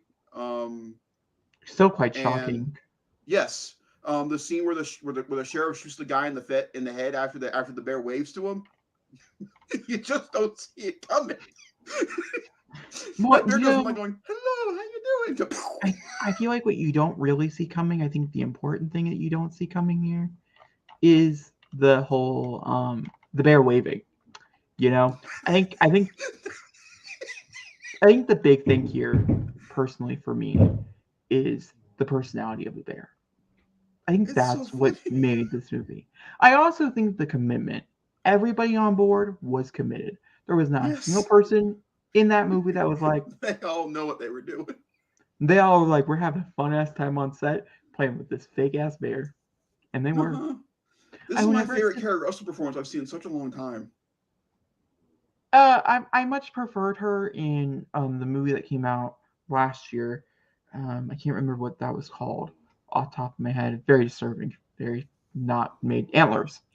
I thought she was much better in Antlers, but that's a much more serious role. She was very funny here. She had, but I don't see. Unlike Zachary, I have to look at it from a story standpoint as well as like a fun standpoint.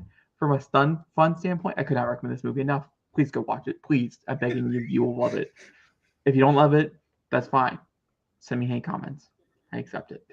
But from a story standpoint, from a character rise, some characters were better than others. But in its defense, the story was very twisty. You didn't really know where it was going.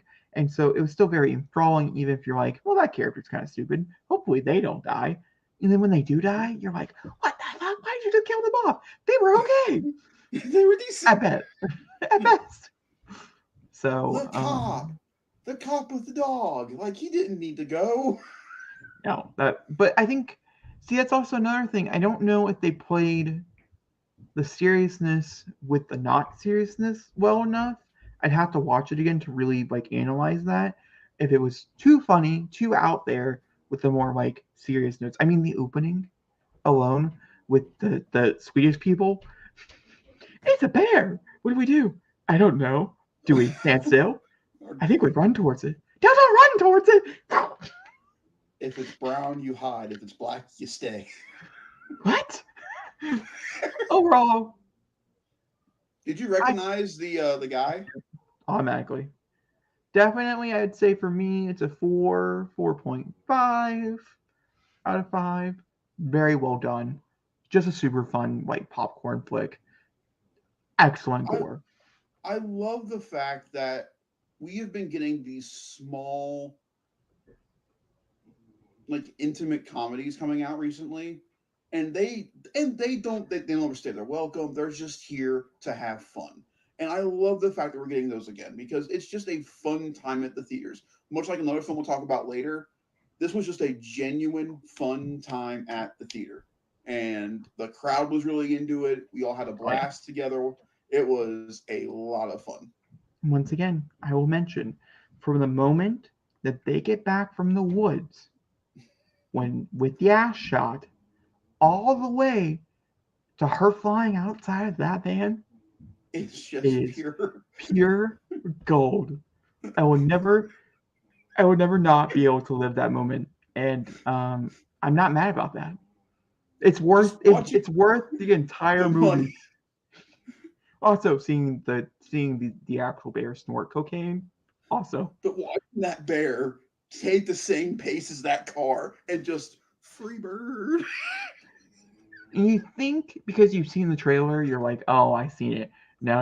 It's a completely different experience when you're in it because you really don't know what's going to happen, and then you're just shocked. And then when it does, you're just really shocked because unlike Zachary, I actually think this movie is extremely gory. It does it to the perfect level for sure, the type of movie that it is for its creature featureness, but it was so much gorier than I was heavenly surprised. I was so not expecting it. It was so violent in the best way possible. I don't want that to fear you away. It's so much embedded with comedy that I don't find it gross or anything. I think anybody can watch it. I mean, when the bear just flops down, plays dead on top because it's tired. How can you tell it's a girl? I don't need to finish that line. And then when they dance together, it's good. It's a good movie. So good. I would say it's one of those movies that you're gonna be like the first like 15 to 20 minutes not really sure, and then something's gonna click and you're like, oh, this is a good. Once it gets going, when they're all in the woods and shit's about to go down, then it gets real good. When everybody gets together, when everybody gets together at the cabin, that's when the movie really just. And if you're in it by that point, you're in it till the end, and you know exactly what I mean by that statement. I do think that's one of those movies where you're just like, this could never happen, but my God, am I having a fucking good time. And it set up so many different spin-offs. and I'd probably watch them all. I mean, cocaine dog, cocaine cat, cocaine squirrel. I'd be there. I would die to watch a squirrel cocaine. Oh, that's Scrat the movie from Ice Age. That's the live action version. You're done. Oh, Zachary, I'm sorry. I went off Oh, of that that would be so good. before you could tell me your rating. Where would you rate Cocaine Bear? Oh man, this gets this gets a 4 out of 5. This gets a 4 out of 5. Again, you don't go into this movie for the story at all. You go into it for the fun shenanigans of a bear eating people while sniffing white stuff. That's why you go watch this movie. Exactly. So you could be like me, who doesn't vibe with it completely because there's certain things that are a little off to you, or you could be like Zachary, who just does not give a fucking shit, and that's perfectly fine. I could compare this to a movie I saw 2 nights ago, and it's the truth. Moving on. Curious to see What a how my transition. Yeah, I know, but I have all the pictures and stuff pulled up already, so I figured this would be a good time to go ahead This is the perfect time and to do it, man. From white face to white face, let's go to Joker 2. so Joker 2, we have 3 images. I figured we would just cover them all.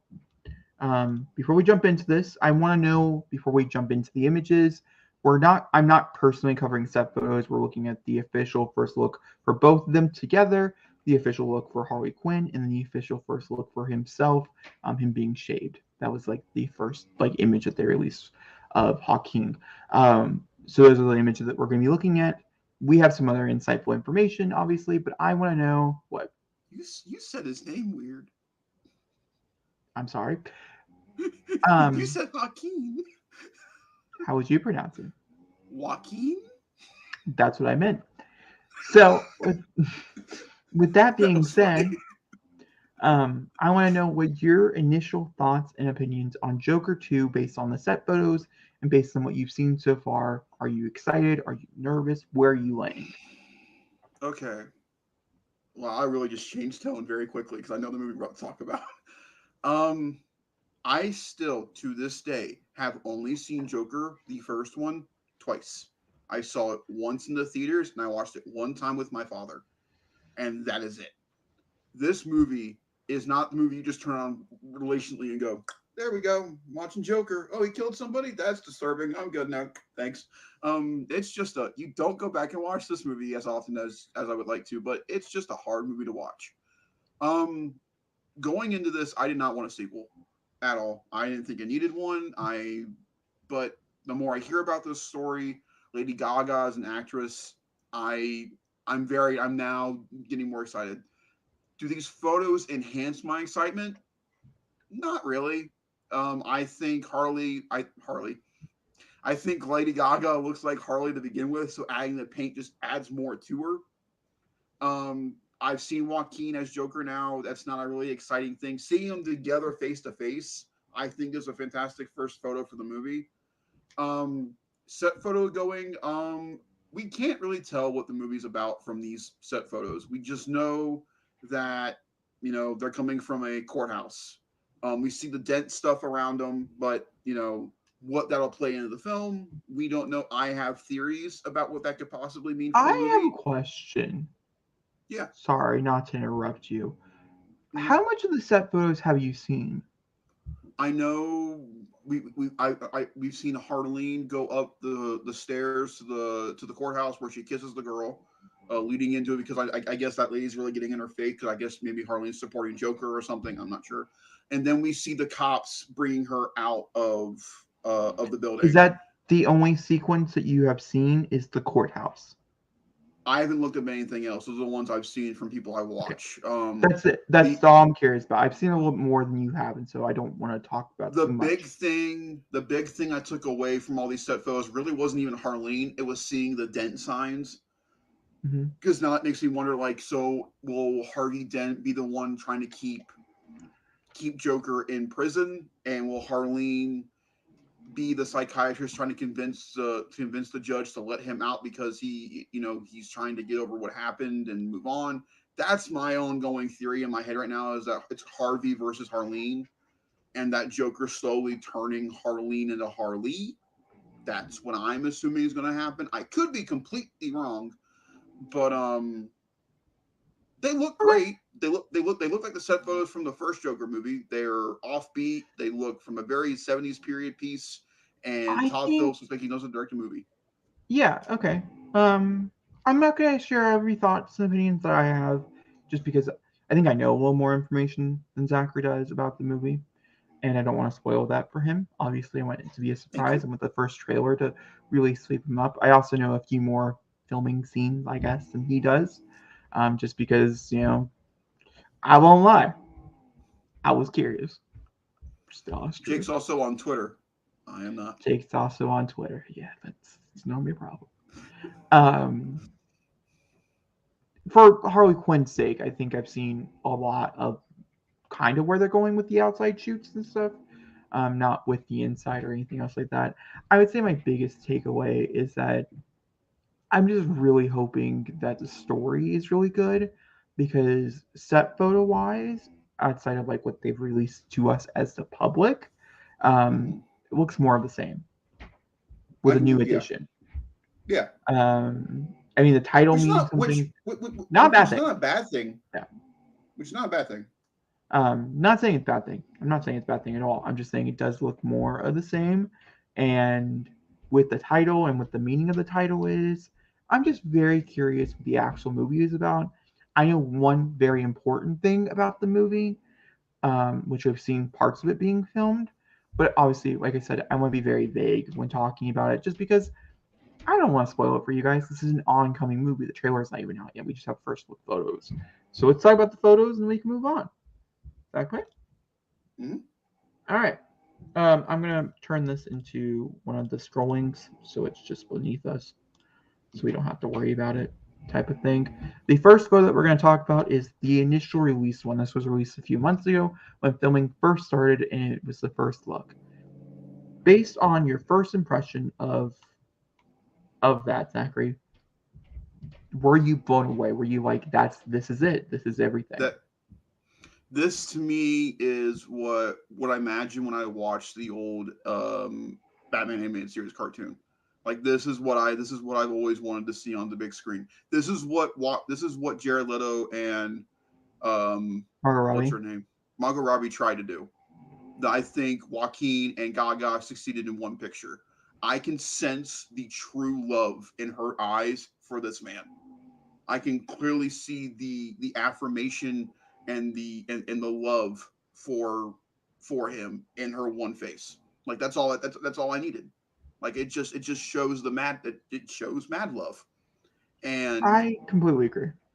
it's gorgeous. It's a gorgeous piece of art. I would hang this on my wall. That's how good it looks. I think it looks stunning. I would also like to mention as we continue onwards in our photo catalog, Joker, as we're going to call him here, he does have other names, Arthur being one of them.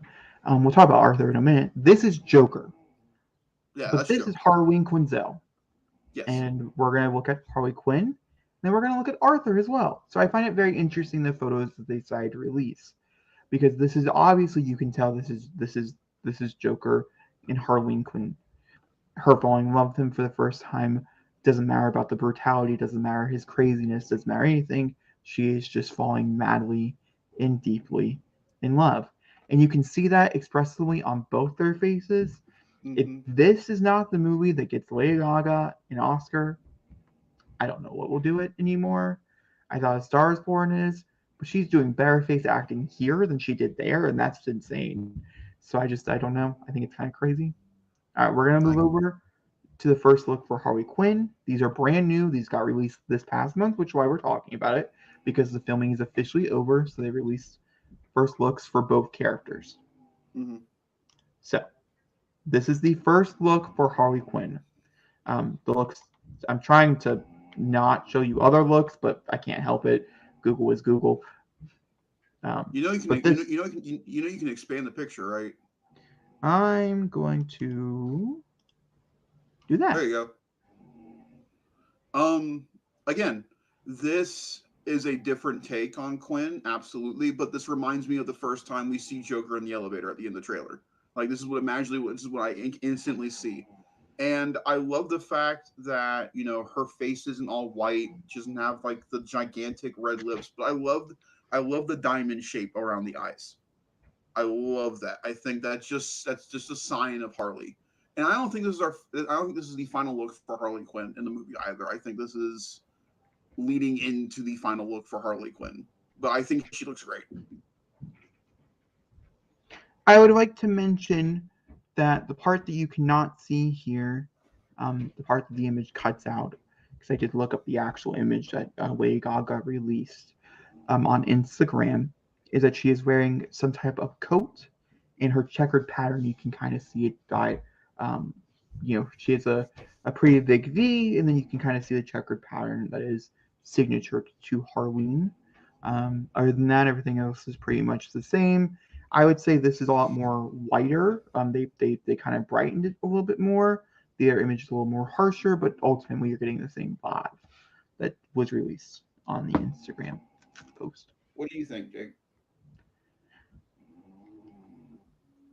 Here's the thing: Harley Quinn's very hard for me as a character. I both enjoyed parts. I think for Margot Robbie, I enjoyed her Harleen Quinzel better than her Harley Quinn, which is very interesting. I think she was better in the short scenes that we got during the Mad Love phase of Suicide Squad than the actual movie overall, including the sequel and Birds of Prey, even though I do think she's the best in Birds of Prey, which makes sense. She has the most screen time in that movie. But Lady Gaga it's a very different take, but it's a complete embodiment. But then I had to think about Kaylee Kuko, who has been playing Harley Quinn on a TV show, and I do say in my brain that is my top version of Harley Quinn in a live in a some type of form. Um, I do think Lady Gaga could be my top version of a live action form. I think I'm about over Harley Quinn from Margot Robbie. I definitely think she needs a few years break before she comes back, just because Suicide Squad really hurt my. She looked gorgeous, but everything else was a bit bad for me personally. Mm-hmm. For that movie, I love the makeup look. There's other looks I've seen of this. I'm really excited. This movie screams transformation from the Batman with Catwoman. Mm-hmm. That's what this feels like from everything I've seen so far. And I'm really excited for that nuance of her performance that she'll get. Like, I can't think of her name. What's her name from Catwoman? Uh, Zoe Kravitz. nope, not that Batman. Old Batman. Michelle Batman and Pfeiffer. the Penguin. Yeah, Michelle Pfeiffer. This seemed like that type of role of where it's a transformational role where you can truly see Harleen Quinn, Harleen Quinzel die for Harley Quinn to be reborn. If that's a good thing or a Mm-hmm. bad thing, whatever it might be. I also don't think it's gonna be like one of those things where you're watching a movie and you're like, this is Joker 2, and then it's like the Harley Quinn movie. I also don't think it's gonna be that case either. I think it's gonna be a pretty even split between screens, which is really good Mm-hmm. because you have to tell the love story, but you also make sure both sides of the story are told evenly and equally. And I think Mm-hmm. based on some of the stills and stuff we gotten, I feel like I have enough trust in Todd Phillips, which is hilarious to say, that I think that is what's gonna happen. So that's Harley Quinn. While I pull up the next image, I'm going to go back to here just in case there's anything on the next slide that maybe you don't want to see, Okay. and I'll pull it out. This is a beautiful image. This image I much prefer Okay. over the debut of Harley Quinn. I think Arthur's debut is much better, and I'd be really Okay. curious if you think the same thing like I think that this is Arthur and not Joker. Because I think Okay. there's a differentiation in it, I can in my know opinion. they're complete. There is. So, That's Arthur. so I wanted you to see it fully, and then I'll put you back on the screen. I'll put us back on the screen, but No, that's Arthur. we'll do That's it this way that for the that this for you. that's Arthur. Because in Joker, we watch Arthur's death and the Joker be born. And now I think much like his counterpart, when the makeup's not there, he's still Joker, but that's him putting on the face of Arthur Fleck for the people. That's not him being Joker at the moment. Whereas, like, you can say, like, with Batman, when Bruce is not wearing the cowl, he's still Batman. He's still Yeah. looking and still detecting things. This is Arthur kind of at a calm. And I'm wondering whether or not Harleen can bring out the calmness in Arthur at all, because maybe they're on the same kind of spectrum, if you Well, know what I mean. interestingly enough, just basing off of this image, honestly, I have no idea. I know more about Harley Quinn's kind of side of the story, what they're kind of exploring with that situation, not so much what they're exploring with Joker in this movie. Mm-hmm. Um, this does up here look like it possibly become like he could still be in the mental institute at the end of the movie. That's what Like it he ends up, looks like. If you look at the top of the picture, you can kind of see Arkham on the yeah, edge there, right there. Yeah. So maybe that's him getting ready for the court. yeah. Maybe. I don't know, but I thought I much preferred this image. There's something about it that seems so cinematic, but also like you said, like I could hang this up on my wall. It would be God, man, weird, he but lost it so much weight again. Jesus, so he looks I so mean just just the disheveled. markings on the arms and everything. It's really crazy to me. But that's Joker too. That Now this makes me want to go Zachary. watch the first movie again. I don't want to, but it makes me want to. Now my question to you, after seeing these images, I wasn't sure if you had seen these images. Does this excite you or interest you more than prior before? Because this So is what the again, lighting, this is how they want to present them yeah. to you. You know, this is what you're getting. Set So photos, not what you're getting. Very different. again, when I think about this movie, if Joker did not make $1 billion, this would not be a thing we'd be talking about right now. I don't think. But since it got nominated for Best Picture, Joaquin won the Best Acting Award, and it made $1 billion, we're talking about Joker 2. And so, do I still want this to happen? In my gut, no. But do these pictures entice me more for the story? In my heart, yes. I want to see the Mad Love story done right and given its due just, because Mad Love is one of the best single pieces of cartoon you can ever watch. And I want that story to be given the justice that it deserves. And I think Mark Hamill and Tara Strong would be happy with how these look. And so I am more inclined to be excited for this project a little bit more. Good. That's what you would hope so. And that's what they're going for. They're hoping for people who are like The whole you, goal, who are like the whole me, who goal, are a little, on the. I mean, obviously, I'll go see it because Lady Gaga's in it and stuff. Joker was one of my favorite movies of the year it came out. The final 30 minutes of that movie is a true masterpiece. Say what you want mm-hmm. about the rest of the film, but once he steps in on that stage, It's it's pure magic from there on out. I trust anything that comes out of that man. Not like trust him, like being like I would trust the creative team no matter what. Especially because I feel like when you're watching Joker for the first time, you're not really understanding. You're not really sure where they're going with it. And once you actually see the whole thing unfold, you're like, oh shit. Oh, yeah. I trust you. And I have a strong feeling Joker 2 is going to be the same way. I don't think it's. I think it's going to be after the final frame ends. They're going to be like, oh, okay, that was something special. Do you think that they will put Joker back in the theaters to get people more amped up for this next year, or do you I think they don't think won't? so. I don't think so. After everything that went down with the movie involving people in general, you don't think they will? I don't think so. I think this movie also because of certain things, like this is not a spoiler, it was announced really early on, it is a musical and things. Um there's musical elements in this movie. It's just tonally different. We're still gonna get Yeah, the dark and the brooding and the everything, but there's like an element that's very different. That I think they're gonna want you going in being like, sure, you just watch that at home, but this is something, you know, something different. I think we will officially know how we truly feel about the tone and how they're handling everything with the first official trailer. I don't think the teaser is going to do the justice. I think it will be the trailer that does the justice. when do Um, you think we see a teaser for Joker? Do you think we see it at the end of the year this year, or do you think we see it at I the would beginning of the year? I would say you have to cross-reference with movies.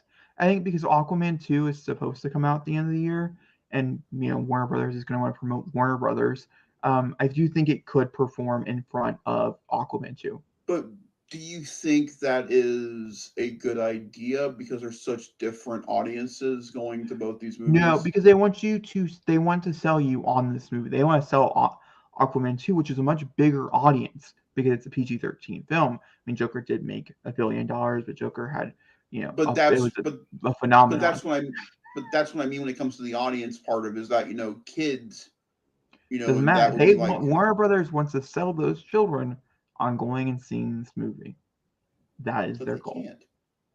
They can. Trust me. Trust me. They sure can. Trust me. Trust Then your fucking me. parents are seriously have some issues and you need to go talk to a therapist about. They take you to see All this right. movie. That is Joker 2. I feel like we probably have time for like one, maybe two more stories for this first section of the podcast. So where do you think we're going? Well, actually, this does not involve our little lineup here. I have a question to lay out on the table. We are now in April. January, February, March have come and gone. For the first 3 months of 2023, as an audience of both film and television, how are you feeling about 2023 so far? Like the first 3 months, what's been your highest and your lowest that you've seen so far this year? Like what stood out to you? My best and worst, one would say. Mm-hmm. Okay. We'll break it up into categories: TV shows and movies. I've seen some really big clunkers for movies. I've seen some really big clunkers for television shows as well. That's what happens when you watch a variety of everything, guys. Not everything's good. Yeah. Yeah. Yeah. So, favorite movie so far of the year we'll talk about soon, which I'm very excited about, is by far Scream 6. I've not seen anything that has beaten it. It felt like The Last of Us Part 2 was coming out. That's how excited I got. How like I'm eating up all the content. Um, it's everything. It made me just rejoice in the love of movies. Mm-hmm. For the opposite end of the spectrum here, bad movie wise, I'm actually gonna go with a movie that didn't come out this year because, like, here's the thing: I watch a lot of shit. Some of it's new, some of it's not new, and I haven't really watched a bad movie in theaters yet. I think that could change this week. We'll see how the 3D helps it. But I do think my worst movie could be definitely feel like my worst movie could be just around the corner. I strongly believe it, actually. I will see it though. So I'm gonna have to nominate our own selection of movies for worst movie, and that will be Dragon Ball Evolution. That might change again when we talk. The pain that I put myself through. So we'll see if that changes at the halfway mark of the year when we have this conversation again. Television show wise, by far my favorite thing, obviously, I'd say The Last of Us that I watched this year. Yellow Jackets is also a very close second. It's phenomenal. And then for bad television, there's been a few. So I watched a TV show called Lost in Treasure that probably no one has ever heard about. It's a Paramount Plus original. Season 2 technically came out at the end of last year. I think the final episode aired beginning of this year, so it technically counted for anybody out there who was questioning my ness. It was horrible. It was unwatchable. I watched 2 seasons of it. I regret every minute of it. They were long episodes. I don't know why I continued. There's really no point. And then I started True Lives or something like that. It's new person from Reba and Kev from Shameless. True Lies, the movie based on the movie from James Horrible. Cameron with Arnold Schwarzenegger and yeah, absolutely. Based on a movie, right? I do know it's based on a movie. Absolutely, truly terrible. I really wish it wasn't. I love the people involved in it. I think they're really funny, but I just think the coverage and everything is just it's terrible. And also, it has some of the worst shot action I've seen in a long time, and that just says a lot nowadays. So I'm gonna say those are probably my contenders Okay. for this year. I truly just haven't watched as much as I've done other things. I've explored other avenues more than Mm-hmm. movies and television. I'm really just stuck in my own game of like The Walking Dead and other stuff, and I don't really think The Walking Dead is about to be on these lists because I've already seen it. So, movie wise, that's where I'm at. Gotcha. For me, my favorite movie this year so far. Does not have to be a Oh, movie you've seen in theaters. okay. Um, huh. Hmm. I don't want to pick the one because it's so recent, but I had such a good time. You can because it can change. Okay, John Wick Chapter 4. That's perfectly fine. I, uh, oh, yeah, Okay, yeah. sure. My least favorite movie this year so far would have to be. I'll have to go with you. I put us through it. I mean, you put us through it. Dragon Ball. What a piece of shit. There's no other way around it. That's just an abysmal movie. Nudge, nudge, wink, wink. Abysmal. Yeah, I got you. TV show wise, My best and worst are the same show. pick two different ones just for fun. Okay, okay, for fun. Um, my worst. I'm gonna do this one first, and I'm gonna get some flack for it, but I don't care. My worst is Mandalorian so far. It has been an all over egregious mess.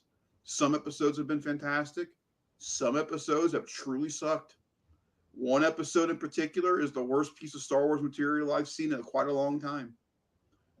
Okay, and the Um, best. my best show so far this year is with you. It's The Last of Us. It was consistently good entertainment every week. I looked forward to every Sunday, and we didn't have that a lot. I would like to throw in an honorable mention for favorite animated kids show, and it Transformers Earthspark. It's dumb fun. Had a great time. Highly recommend if you like Transformers. Alec Tudyk though should have never been Optimus Prime. Moving on. Uh, On that now, note, what? uh, Oh, sorry. No, oh, what were you you gonna go. say? No, No, you you go. go. You okay. You go. On that note, leading into the summer, what's your biggest hesitant for the summer of 2023 and your most anticipated for 2020 for the summer? Okay, so my biggest hesitant is actually coming up really soon, Okay. like next weekend. There's nothing to the thing. I'm not sure if I'm gonna go see it or not. I'm really nervous about it. And this is Mm-hmm. true, and that is Boo is Afraid. Um, Bo is afraid. it's been pronounced both ways. I've heard by him, Ari Aster. I've heard it both ways, which is kind of hilarious. Boo is afraid. Yeah, it's weird, but I have. I don't know how I feel about it. I'm the most anxious to see it, and will I see it? If I get it, yes. Obviously, I will probably go grace the screens. I'm not super happy this is the follow up. I understand that this was supposed to be the original, like this was supposed to be his first one, and we are supposed to get Hereditary, and then Midsummer afterwards. But I've heard mixed things, so I'm that's what I'm most anxious about. The one that I'm most excited about, that's hard. You know, And when I consider summer, I consider May, June, July, and August. Those 4 months. okay. See, that changes things. The one that I'm most okay changing from the first answer because you don't count my first answer, even though it's true. Everybody out there, it's my most hesitant of the year. But Oppenheimer for sure. I will see Oppenheimer. I don't think I'm gonna like it, but I will see it for through and through.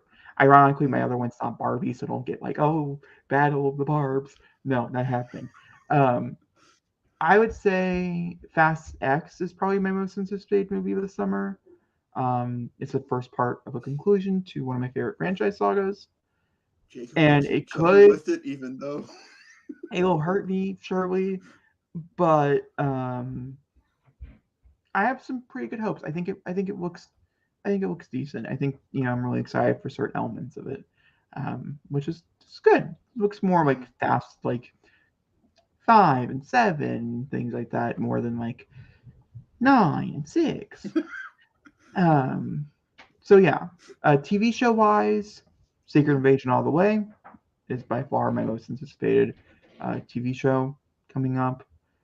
Now I have other ones that are obviously coming up, but Secret Invasion, I this whole cannot one. wait until it's out. It's I don't really have a hesitant television show because I don't watch anything I don't want to watch for television. Movies, Yeah, I'm it's much more different. lenient. I'll go in even if I don't think it's gonna be great. But like TV shows, if it does not interest me, even in the slightest, I won't watch it unless I'm like forced to watch it type of thing. Gotcha. So yeah. What about you, Zachary? My most hesitant is, oh god, for the movies is probably gonna be Guardians 3. Okay. I am hesitant about it because this could either be Marvel's comeback and we could be excited to go see a Marvel movie again in the theater, or this could be just a way for James Gunn to make me bawl my eyes out and yet the movie still be crap. There's good chances either one of those could happen. Um I was not the biggest fan of Volume 2. Most people know this is my second least favorite MCU movie. However, I hope, I really do. I think Marvel needs to win, and I never thought I would come out of my mouth, but they really do. They need a win, I mean, they're and not using the volume. which is always, a plus in my opinion. God, I hate the volume now. I used to love it, but now I'm like, you guys are overdoing it. Volume is Um, okay for television shows. I think I would accept that, but for movies, I think you need to step a bit out. I completely agree. My most anticipated though, Jake knows this. He's wearing the shirt. Ironically, it's Transformers. I have not been, and Jacob can attest to this. I have not been this excited for a Transformers project in a long, long, long time. Was I excited for Bumblebee? Yes, but for a proper Transformers titled movie, I have not been this excited. I have not been this excited. I am excited because and I hate saying this over and over again, but it's the fucking fact. It's not Michael Bay. It's not him coming in with giant boobs, greased up cars, and destruction everywhere. It is a movie about character, about actions that mean things, bringing in characters that will have actual story arcs and not just rah, rah, rah. And they are using these characters to their full potential, and I'm so excited to see that. Stephen Caple Jr., Okay. you have a lot riding on your shoulders for me, man. A lot. So I'm So, definitely, yeah. And TV wise, Secret Invasion, same with you. yeah. Oh no. August, since I counted August, Ahsoka. Ahsoka's my most anticipated show for the summer. That's completely fair. I completely understand, and I do think if I was a little more familiar with some of those characters, I'd probably be right there with you because Ahsoka is by far my favorite Star Wars character. So I'm very much anticipating that television show, but Secret Invasion is by far the one that I get I can Rebels season 5, but I can't wait. I can play around with. All right, Zachary. Like I said before, these are going to be broken up into 2 parts. I wasn't really sure. We have so many stories to cover in the second part, so please do tag along. I'm going to shout out a few that could catch your attention that you might want to, hear about. We're doing trailer coverage. The Mandalorian season 3. If you're wondering why Zachary's not enjoying it, he might talk about it. I actually don't know, to be honest with you, because it's episodes 1 through 4, so I don't know if anything bad happens in there. So I guess we'll find out together. You'll find out. We also have some Marvel news to talk, lots of Marvel news, the drama Shazam #2 coming out, and several more reviews as well on top of that, and a few other fun little surprises. Zachary, go ahead and do our outro for this first part. I will have part 1 in the title. Part 2 will come out in about a week or so. I think I'm going to release audio early. So if you listen to us on audio, because you guys are such great people over there. Oh my God, I didn't realize you guys deserve it. So go ahead and take it away. And this will actually be where we actually guys can hear me mumble and not actually, mumble behind the blanket. As always, make sure to like, rate, subscribe, hit the comment section. Let us know what your favorite discussion in this part of the podcast was. What was your most anticipated thing for the summer? What's your most anticipated thing for the rest of the year? How'd you feel about the first half of 2023? Let us all know in the comments down below. What do you think of Last of Us? Do you think Ellie deserved what she got, or do you think she needed to be forthright? I don't know. Tell us in the comments. We'll see you in part 2. See you later.